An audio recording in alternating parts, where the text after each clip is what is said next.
Formula One is back after its summer break, and after a few weeks off, several drivers and teams will be hoping to hit the reset button on their season. For others, things have gone pretty well already, but there's still room for improvement or high stakes that mean they need to be at the top of their game more often than they were before the break. We tasked our team of F1 journalists with nominating the drivers and teams they think need to step it up as the season resumes, and let us know in the comments who you think needs to find another gear in the second half of the F1 season.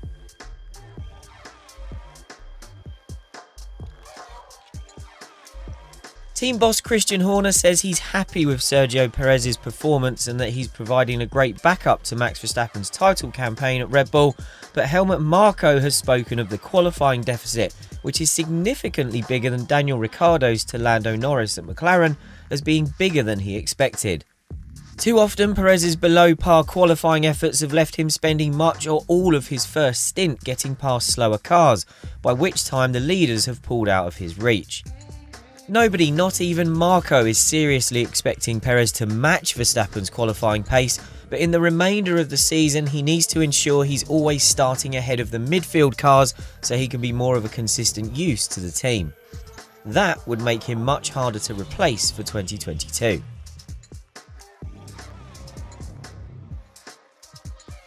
In the most intense championship fight Mercedes has been involved in, there have been mistakes made under pressure. After so many years of having a car advantage, the Mercedes pit wall has nowhere to hide this year. It was a mistake not to bring Hamilton in to change to slicks on the restart formation lap in Hungary, and the team was outmanoeuvred by Red Bull in France. There have also been tactical masterstrokes, such as springing Hamilton ahead in Bahrain and outfoxing Red Bull with an extra stop in Spain to snatch victory. But the Red Bull calls have been far more consistent, and Mercedes needs to match this just as much as it needs to keep pace with the RB16B on track over the rest of the season. Mercedes' only win since round 4 in Spain came at Silverstone, where the Red Bull was clearly the quicker car in race trim.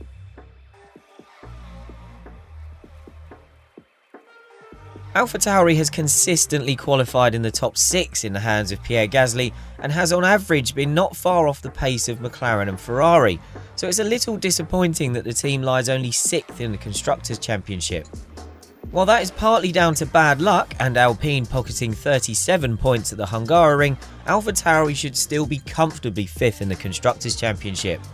First and foremost, AlphaTauri needs Yuki Tsunoda to deliver more consistently and cut out the crashes and spins. He scored points 3 times in 4 races before the break, so he needs to keep that up while improving his pace deficit to Gasly. As for Gasly, he's had a few errors himself, notably clipping Daniel Ricciardo's McLaren in Bahrain and slightly overshooting his grid box and later pit box in Spain, but he's generally performed very well and he just needs a bit more luck.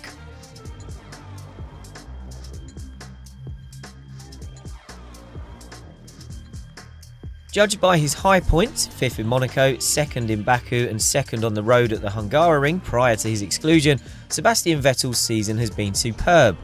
Judged by its low points, notably hitting Esteban Ocon in Bahrain and spinning on the first lap of the British Grand Prix, Vettel's been disappointing.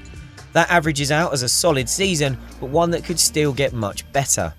Having had half a season to settle in at his new team, in the second half of 2021, Vettel needs to be more consistently at the upper end of what we've seen from him so far, and the signs are that he can do that. While the Aston Martin is a limited car, a Vettel on top form can drag consistently good results out of it and show why the team was absolutely right to sign a driver who some saw as a busted flush at the end of his Ferrari career.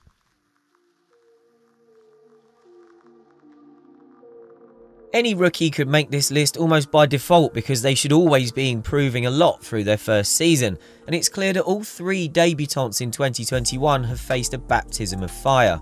We've already mentioned Yuki Tsunoda's will he star or will he shunt campaign. At Haas, Mick Schumacher has had a slightly concerning spate of crashes after a cautious first few events. Schumacher has done a fine job in terms of pace, but his shunts in Monaco, France and Hungary have given Haas a mounting repair bill that F1's smallest team could really do without. He needs to cut out the major errors over the rest of the season. Teammate Nikita Mazepin is still looking to lift his all-round game.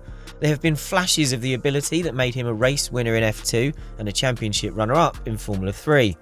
But they have all too often been lost among massive deficits to Schumacher and a tendency to handle being lapped in the races poorly. Losing less time under blue flags has to be a priority for Mazepin.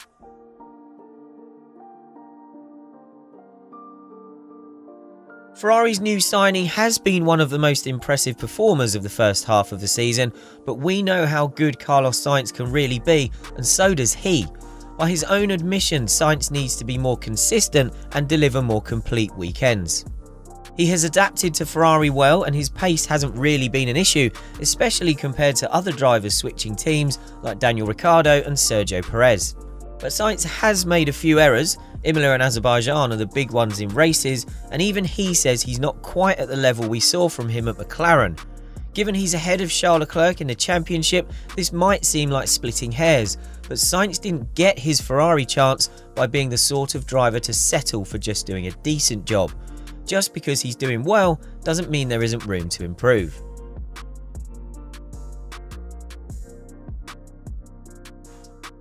The Alfa Romeo isn't a bad car. It's not super quick, but it's consistent across a wide range of circuits, and it should have emerged from the first half of the season with more than 3 points.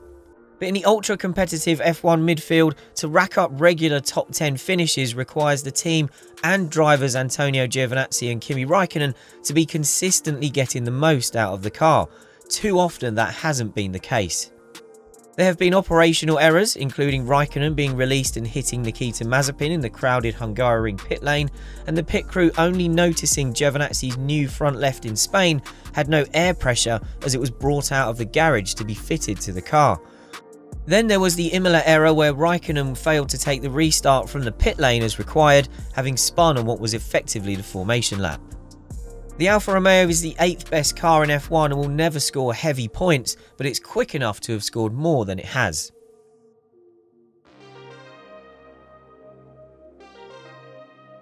Daniel Ricciardo's bewildering inability to unlock the code of driving the McLaren has been perhaps the biggest surprise of the first half of the season. More worrying still is that there does not seem to be a trend towards a narrowing of the deficit to teammate Lando Norris. At circuits requiring lots of slow corner direction change, where getting the car rotated early and quickly is of paramount importance, Ricciardo seems locked into a pattern of struggle. Any improvements tend to be just down to variations in circuit types rather than a real breakthrough.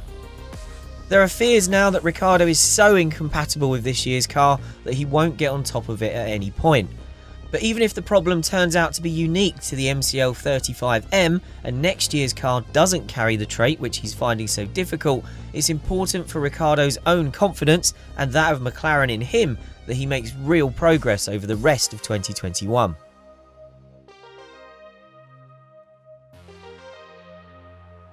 By simply looking at the championship table over the summer break, we've lost the plot with this one. Telling the championship leader to up his game doesn't make sense. But with major errors at Imola and Baku, plus that clash with Max Verstappen at Silverstone, it's very fortunate that Hamilton is leading the points. Even if we eliminate the touchy subject of if Verstappen should share some responsibility for the Silverstone clash, the Red Bull driver was blameless for his other big hits in the points, with his tyre exploding in Baku and getting caught up in the Valtteri Bottas wipeout in Hungary. Hamilton's most costly moments were self-inflicted, and he was very fortunate to be bailed out by the red flag after sliding off the road at Imola.